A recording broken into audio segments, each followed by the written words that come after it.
rumirespeto sa kalayaan ng pamamahayag. Kung may kalayaan po ang China sa kanilang pamamahayag, ganun din naman po ang sino man na Pilipino at kung ano man din po ang inihayag ng Senado. Inirerespeto ni Pangulong Ferdinand Marcos Jr. ang karapatan ng Senado at ng China na maghayag ng kani-kanilang mga pananaw.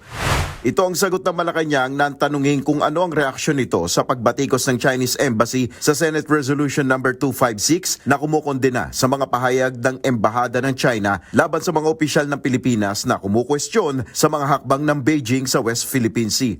Ayon kay Palace Press Officer Undersecretary Claire Castro, nananatili ang polisiya ng administrasyon sa relasyon sa China na firm but diplomatic.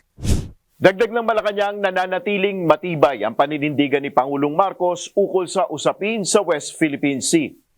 Again, the President is very clear on that issue.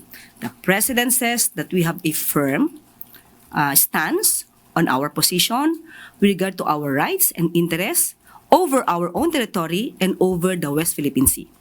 Sa tanong naman kung handa ba ang pamahalaan na tapatan ang tila pagiging palaban ng bagong Chinese Ambassador na si Jing Quan, sagot ni Yusek Castro, hindi po kasi natin masasabi na ang pagiging palaban ay siyang magiging magandang solusyon para maayos kung ano man ang sigalot sa bansang China.